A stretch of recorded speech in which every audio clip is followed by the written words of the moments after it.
আসসালামু আলাইকুম, কেমন আছো তোমরা সবাই? আশা করি তোমরা সবাই খুব ভালো আছো। তো থাম্বনেল দেখে তোমরা বুঝতেই পারছো আজকে আমরা কি নিয়ে আলোচনা করব।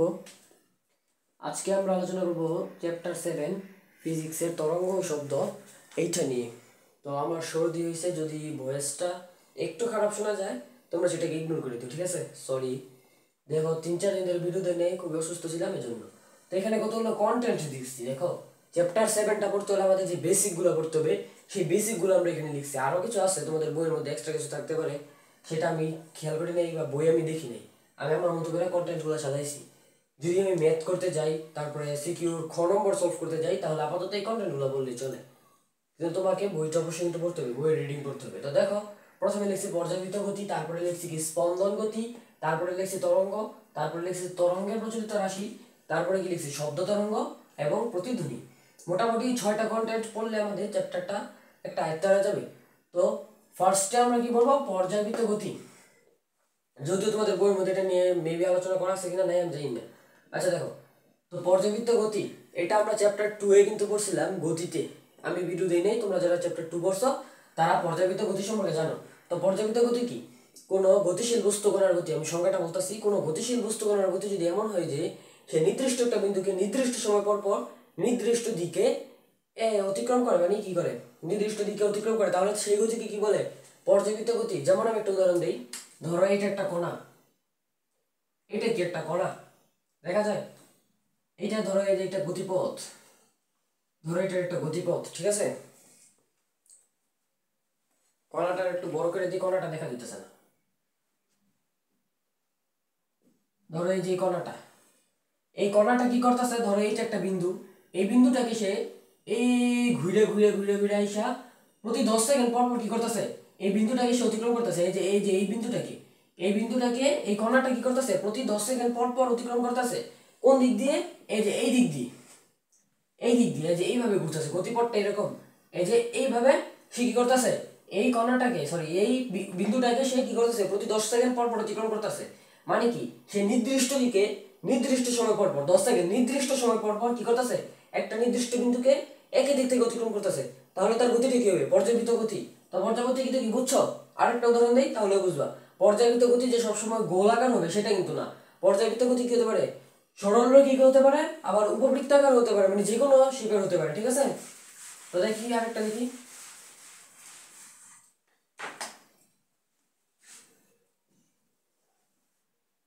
আরে কি এখন আবার তো বৃত্তই এঁকে ফেললাম। তো দেখো এবার একটা সরলরৈখিকের উদাহরণ দিই আমরা। ধরো এটা একটা সরল রেখা, এটা কি একটা সরল রেখা?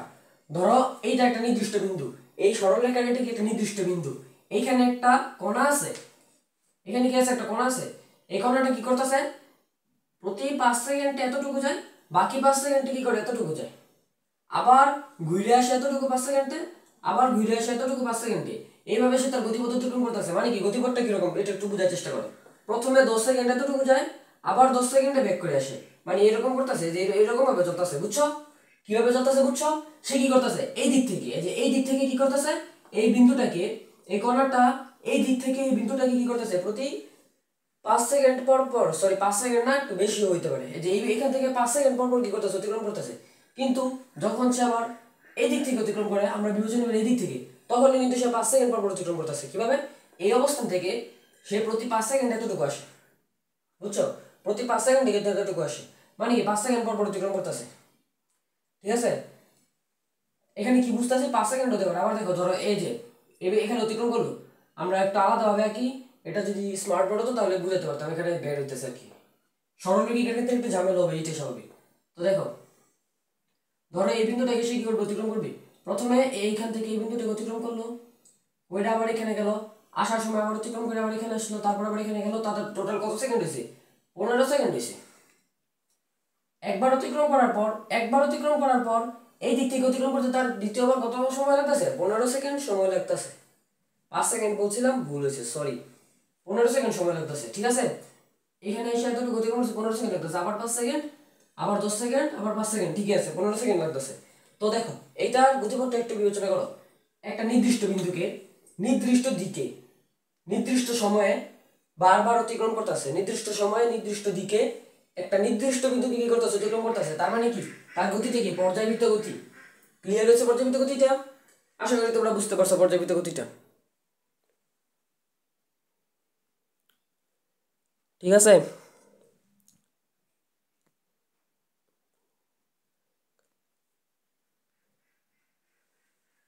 লেখাটা একটু ভুল হইলে সরি, এটা আমার ক্যামেরার একটু সমস্যা আর কি, বুঝছো?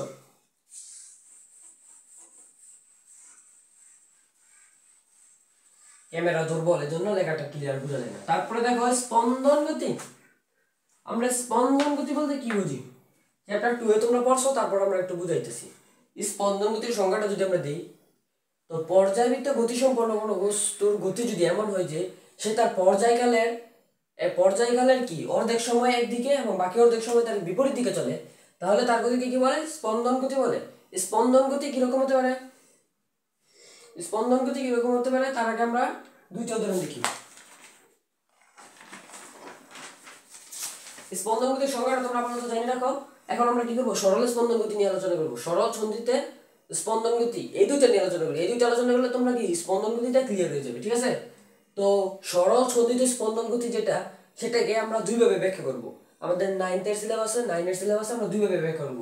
একটা হচ্ছে সরল দোলক দিয়ে, আরেকটা হচ্ছে কি স্প্রিং দিয়ে। তো দুইটার পর্যায়কাল জিনিসটা কি আমাদের সেটাকে বুঝতে হবে। তোমাদের যে বললাম পর্যায়কালের অর্ধেক সময়ের দিকে বাকি অর্ধেক সময় বিপরীত দিকে, সেটা আমাদের কি পর্যায়কালটা বুঝতে হবে।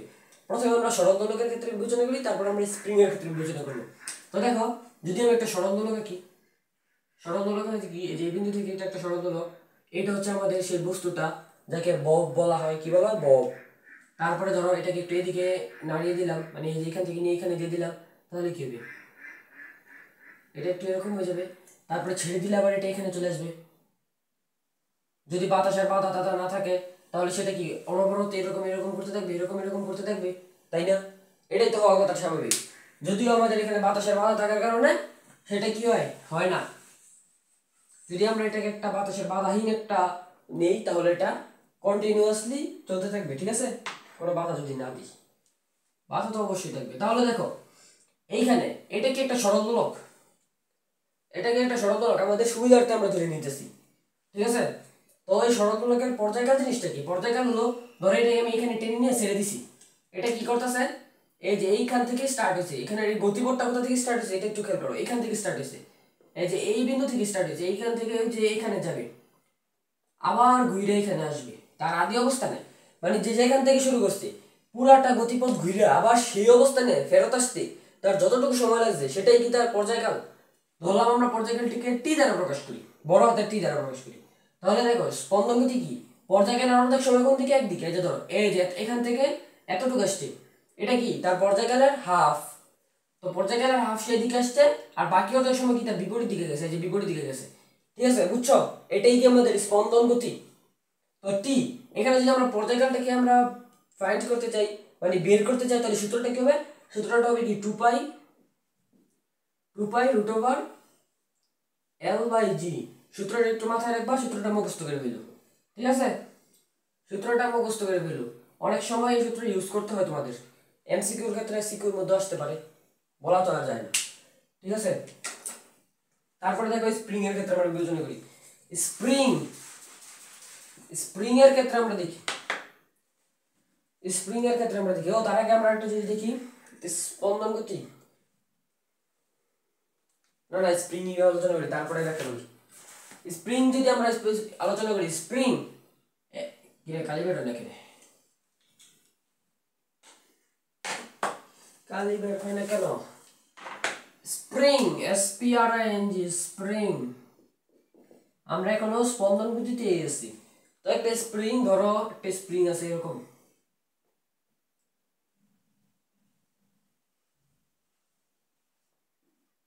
এই যে ধরো একটা স্প্রিং, এটা একটা স্প্রিং, এখানে আমি একটা বস্তু ঝুলাই দিছি যার ভর কত m, ঠিক m ভরের একটা বস্তু আমরা এখানে লাগাই দিছি। এখন তুমি একটু বিবেচনা করো তো, একটু খেয়াল করো, একটু বিবেচনা করো। তোমার তো কমন সেন্স আছে, তাই না? সবার তো একটা কমন সেন্স আছে, তোমার কমন সেন্স দিয়ে বিবেচনা করো। যদি কোনো বাধা বাধা না থাকে, এই যে এই বস্তুটাকে, মানে m ভরের বস্তুটাকে যদি আমি একটা এইদিকে টানি, একটা এইদিকে টেনে এখানে নিয়ে আসি, তারপর যদি আমি ছেড়ে দিই, তাহলে এটার গতিপথটা কিরকম হবে, স্প্রিংটা প্রথমে কি হবে, প্রসারিত হবে। এটা দেখো এখানে যদি আমরা দুইটা চিত্র কি প্রথমে স্প্রিংটা কি হবে প্রসারিত হয়ে এখানে আসবে, তারপরে সে কি করবে ছেড়ে দেওয়ার কারণে, যেহেতু সেই স্থিতিস্থাপক ধর্মের, স্থিতিস্থাপকতা কিন্তু তোমরা চ্যাপ্টার 5 পড়ছো, যেহেতু সেই স্থিতিস্থাপক ধর্মের সে কি করবে তার আদি অবস্থানে ফেরত আসতে যাবে। তাকে আমি টান দেওয়ার ফলে তার মধ্যে একটা প্রত্যয়নী বল সৃষ্টি হবে। কি হবে? প্রত্যয়নী বল সৃষ্টি হবে। এই প্রত্যয়নী বলের কারণে সে কি করবে তার আদি অবস্থানে ফেরত আসতে যাবে। আদি অবস্থানে ফেরত আসার সঙ্গে সে কি হবে সংকুচিত হবে, সাথে সাথে কি হবে সে সংকুচিত হবে। সংকুচিত হওয়ার পরে কি হবে স্যার আবার ওইদিকে একটা বল কাজ করবে, যার ফলে সে কি আবার আবার প্রসারিত হবে, মানে তার গতিপথটা এরকম চলতেই থাকবে, চলতেই থাকবে তার গতিপথটা এইভাবে চলতেই থাকবে গতিপথটা। ঠিক আছে? তো এখানে পর্যায়কালটা কি হবে যেখান থেকে সে শুরু করছে, যেখান থেকে শুরু করছে তারপর তার গতিপথ এতটুকু হইয়া আবার এতটুকু আসতে যেতটুকু সময় লাগছে সেটা কি তার পর্যায়কাল। তো পর্যায়কালকে আবার টি দ্বারা প্রকাশ করা হয়। এটার পর্যায়কালের সূত্র কি হবে? স্প্রিং এর পর্যায়কালের সূত্র কি হবে? 2 পাই রুট ওভার কি এম বাই কে। আগেরটা নিয়ে একটু আলোচনা করা হয়নি, আগেরটা নিয়ে একটু আলোচনা করে দিই, মনে নেই আমার। 2 পাই রুট ওভার কি ছিল এল বাই জি, এটাই তো মেবি। ঠিক আছে, এটাই মেবি। তো দেখো আগে আমরা এটা নিয়ে একটু কথা বলি। এখানে 2 কি কনস্ট্যান্ট ভ্যালু, পাইও কিন্তু কনস্ট্যান্ট মানে ধ্রুবক, এগুলার মান নির্দিষ্ট। এম কি বস্তুর ভর, আর কি হচ্ছে কি স্প্রিং ধ্রুবক। চ্যাপ্টার 4 যারা পড়ছো তারা জানে স্প্রিং ধ্রুবক কি। স্প্রিং ধ্রুবক দিয়ে আর কথা বলার দরকার নেই। তারপরে দেখো এখানে 2 কি কনস্ট্যান্ট, 2 পাই তো কনস্ট্যান্ট, রুট ওভার এল কি, এই যে আমরা একটা সরলদোলক আঁকছিলাম না, সরলদোলক আঁকছিলাম না এরকম একটা, এই যে সরলদোলকের সুতার দৈর্ঘ্যটা আছে না, এই সুতার দৈর্ঘ্যটা হচ্ছে কি এল।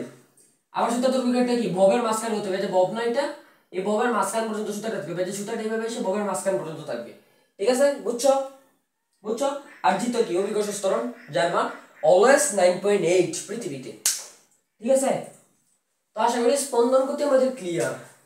তো আমাদের তরঙ্গের প্রচলিত রাশি এগুলো পড়তে আমাদের এই পর্যাবৃত্ত গতি এবং স্পন্দন গতি এই দুইটা জিনিস আমাদের লাগবে, এই জন্য আমরা পড়ছি। ঠিক আছে, এগুলো পড়া আমাদের তরঙ্গ পড়তে সুবিধা হবে।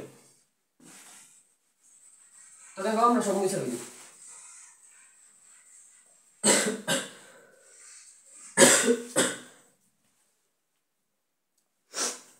12 মিনিট ধরে হয়ে গেল, মাত্র 2টা টপিক শেষ করলাম, আরো বড় বড় ম্যাটারগুলো আছে। আজকের ক্লাসটা যদি একটু লং হয় কিছু মনে করো না, যদিও আমি ক্লাসগুলো বড় করতে চাই না। তরঙ্গ, এবার আমরা আমাদের মেইন টপিকে ঢুকলাম। কি তরঙ্গতে আমরা প্রবেশ করলাম। তরঙ্গ জিনিসটা কি?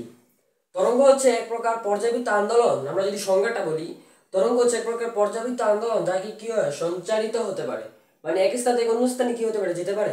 আমরা যদি একটু চিত্রের মাধ্যমে বুঝি তাহলে সুবিধা হবে। যদিও তোমাদের যদি আমি একদম ভিজুয়ালাইজেশনটা দেখাতে পারতাম তাহলে খুবই ভালো হতো।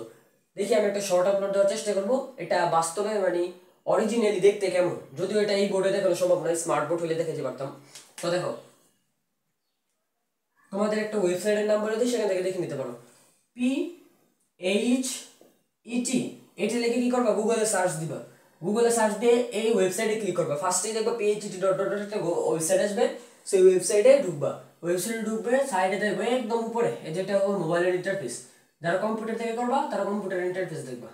এই যে দেখবে এখানে ছোট্ট করে ফিজিক্স লেখা থাকবে, ফিজিক্স লেখা থাকবে, এখানে ফিজিক্সে ক্লিক করবা, তারপর একটু নিচের দিকে স্ক্রল করবা, দেখবা ওয়েব, এই বরাবর একটা ওয়েব লেখা থাকবে, সেই ওয়েবে ক্লিক করবা, দেখবা তোমাদের তরঙ্গটা কিভাবে প্রচলিত হয় তোমরা দেখতে পারবা। ঠিক আছে, আমি একটা শর্ট আপলোড দেওয়ার চেষ্টা করবো কিভাবে কি করতে হবে। ঠিক আছে, চেষ্টা করবো, ট্রাই করবো। তো এইটা আমাদের আলোচনার বিষয় না, আমাদের আলোচনার বিষয় এটা, আমরা এখানে টেকনিক শিখতে আসিনি, মোবাইল কিভাবে চালাতে হয় সেটা শিখতে আসিনি, আমরা শিখতে আসি তরঙ্গ কি। তো দেখো তরঙ্গ কি, তরঙ্গ তো সংজ্ঞা তো বললামই। তো তরঙ্গটা ফার্স্টে কিরকম থাকে, ধরো এটা আমাদের সেই তরঙ্গটা, তরঙ্গ একদম শুরুতে যখন সে সঞ্চারিত হয় না তখন কিরকম থাকে।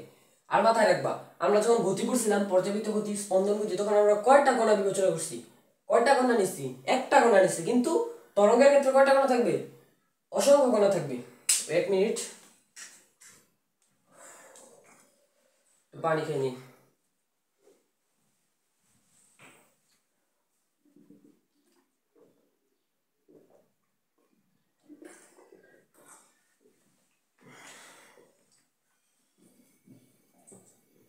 আচ্ছা দেখো, তো কি বলতেছিলাম, তরঙ্গের মধ্যে কয়টা কণা থাকবে, অসংখ্য কণা থাকবে। ধরলাম আমাদের তরঙ্গের মধ্যে কণা আছে কয়টা, যে এখানে একটা কণা আছে, এখানে একটা কণা আছে, এখানে একটা কণা আছে, এখানে একটা কণা আছে, এখানে আছে, এখানে আছে, এখানে আছে, এখানে আছে, এখানে আছে, এখানে আছে।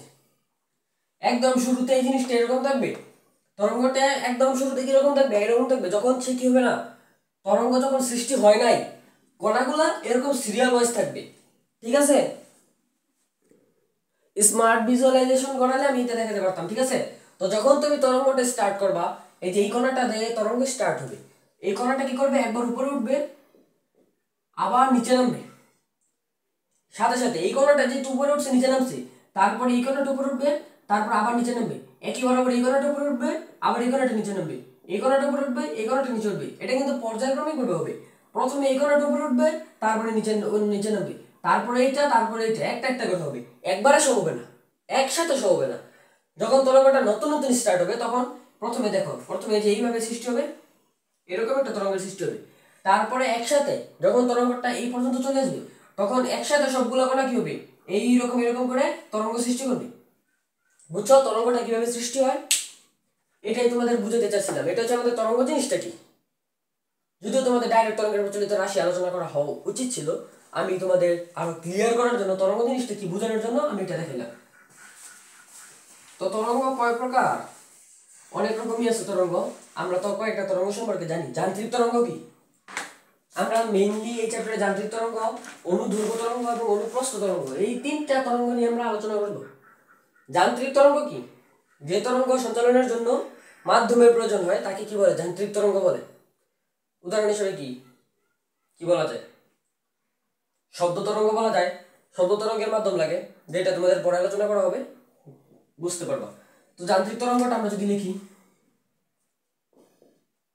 কি লিখবো? যান্ত্রিক তরঙ্গ সংজ্ঞাটা লিখে দিই তোমাদের। যে তরঙ্গ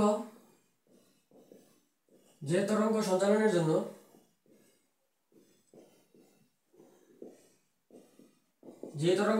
জন্য কি হয়? মাধ্যমের প্রয়োজন হয়। কিসের প্রয়োজন হয়? মাধ্যমের প্রয়োজন হয়। তোমাদের স্যারেরা অন্যভাবে সংজ্ঞা দিতে পারে, আমি জানি না, আমি এইভাবে সংজ্ঞা দিছি। যে তরঙ্গ সঞ্চালনের জন্য মাধ্যমের প্রয়োজন হয় তাকে কি বলে? যান্ত্রিক তরঙ্গ বলে। তাকে কি বলে? যান্ত্রিক তরঙ্গ বলে। আর আরেকটা তরঙ্গ আছে তড়িৎ চুম্বক তরঙ্গ। কি তরঙ্গ? তড়িৎ চুম্বক তরঙ্গ। যদি বানান ভুল হয়েছে তোমরা বানান দেখে নিও। তড়িৎ চুম্বক তরঙ্গ কি? যে তরঙ্গ সঞ্চালনের জন্য মাধ্যমের প্রয়োজন হয় না, সেটা কি? তড়িৎ চুম্বক তরঙ্গ। এটা তড়িৎ চুম্বক তরঙ্গ। এটা কি হতে পারে? আলো। আলো তোমরা সবাই চিনো। আলো একটা কি? তড়িৎ চুম্বক তরঙ্গ। তারপরে আমরা আমাদের মেইন টপিকে ঢুকি। মেইন কোন দুটা নিয়ে আমরা পড়বো? একটা হচ্ছে অনুপ্রস্থ তরঙ্গ, একটা হচ্ছে কি? অনুদৈর্ঘ্য তরঙ্গ। অনুপ্রস্থটা কি? মাত্র আমরা যেটা দেখে এসেছি এটা অনুপ্রস্থ তরঙ্গ। অনুপ্রস্থ তরঙ্গটা দেখতে কিরকম? এইরকম। অনুপ্রস্থ তরঙ্গটা দেখতে এইরকম। মানে কি? অনুপ্রস্থ তরঙ্গের সংজ্ঞাটা দিই। যে তরঙ্গের কণাগুলো স্পন্দনের দিকের সাথে 90 ডিগ্রি কোণ বা সমকোণে অগ্রসর হবে তাকে অনুপ্রস্থ তরঙ্গ বলে। এই যে দেখো, সময় তরঙ্গটা কি হইতাছে? একবার উপরে উঠতেছে, আবার কি নিচে নামতেছে, আবার একবার উপরে উঠতেছে, একবার নিচে নামতেছে। দেখো এই যে ধরলাম এতটুকু সর্বোচ্চ উপরে উঠছে, সর্বোচ্চ এতটুকু উপরে উঠছে। তারপরে তার প্রবাহের দিকটা কোন দিকে? তরঙ্গটা কোন দিকে যাবে? যদি তোমরা স্মার্ট ভিজুয়ালাইজেশন দেখো তাহলে দেখো তরঙ্গটা এইভাবে এইভাবে করে এই দিকে যাচ্ছে। তরঙ্গটা কি হচ্ছে? এই দিকে যাচ্ছে। দেখো তো এখানে 90 ডিগ্রি কোণ উৎপন্ন হয়েছে না? সমকোণ হয়েছে না? এখানে সমকোণ হয়েছে না? এটা কি? অনুপ্রস্থ তরঙ্গ। যখন তোমরা এইরকম চিত্র দেখবা বুঝে নিবা সেটা কি? অনুপ্রস্থ তরঙ্গ। তো সংজ্ঞাটা দেই। যে তরঙ্গ মাধ্যমের কণাগুলো স্পন্দনের দিকের সাথে সমকোণে অগ্রসর হবে তাকে কি বলে? অনুপ্রস্থ তরঙ্গ বলে। বুঝা গেল? অনুপ্রস্থ তরঙ্গটা বুঝা গেল? আবার দেখো নিচের দিকে যদি আমরা খেয়াল করি, আর একটু বেশি দিই তাহলে বুঝতে সুবিধা হবে। নিচের দিকেও দেখো এতটুকু ধরলাম সর্বোচ্চ নিচে নামছে,